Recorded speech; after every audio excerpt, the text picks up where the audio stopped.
peux te poser une dernière question? Parce que je parle un petit peu d'angoisse. Comment tu définirais l'angoisse justement? J'avoue. L'angoisse. Comment je définis moi l'angoisse? D'expulsion, tout ce qu'on veut. Ah bah c'est la peur de pas exister. Non, mais c'est bien. Pas être reconnu.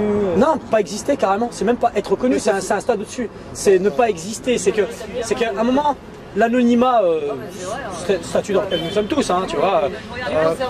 L'anonymat, c'est une chose normale. Ce qui est pas normal, c'est le stade qu'il y a en dessous, c'est l'invisibilité.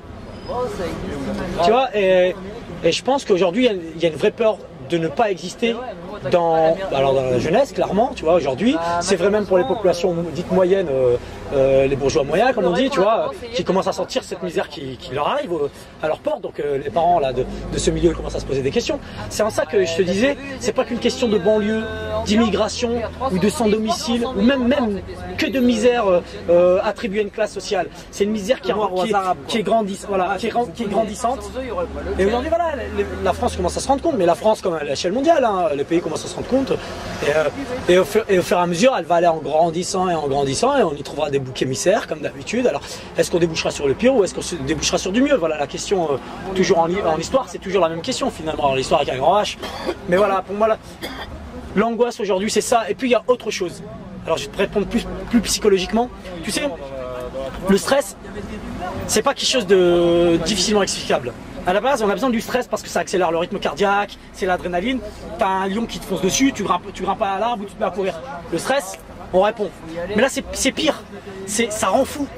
Ça rend vraiment fou parce que tu ne sais même pas comment répondre. Et le danger, lui, n'est pas visible. Il demande une intellectualité, il demande une réflexion, une analyse. Tout le monde n'a pas le temps, ni le loisir, ni le confort de mener cette analyse, mais heureusement certains le font. Et à un moment, tu te retrouves dans une situation où tu n'as même pas, tu ressens ce stress et tu n'as même pas les armes pour y répondre parce que ce n'est pas un ennemi cohérent, ce n'est pas un ennemi visible. Si quelqu'un vient avec un bâton et te menace, tu sais comment répondre. Tu te barres ou tu lui réponds, tu vois. Mais là, les problématiques sont tellement énormes que tu t'es dans ton lit et évidemment, tu t'es envahi par cette paralysie. Et voilà, cette paralysie, elle crée beaucoup de dégâts en réalité psychiatriques.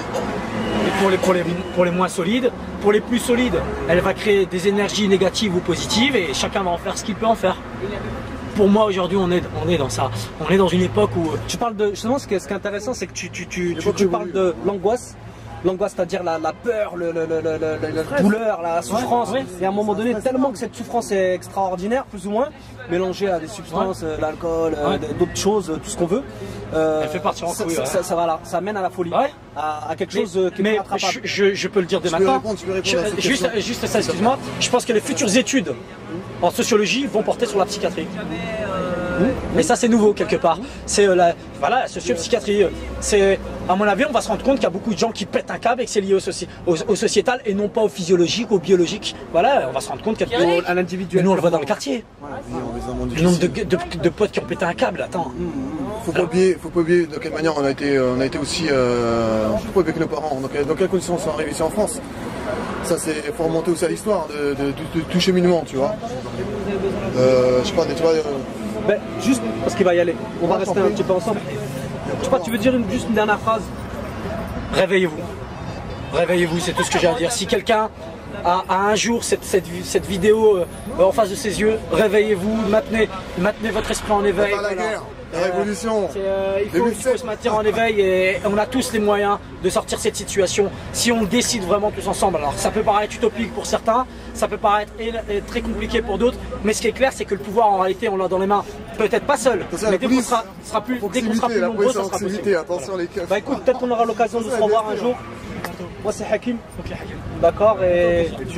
Quelle association toi? Non, c'est perso, c'est des archives. C'est vrai, écoute, c'est important parce qu'au bout d'un moment on perd la mémoire. Exactement. On oublie. Voilà.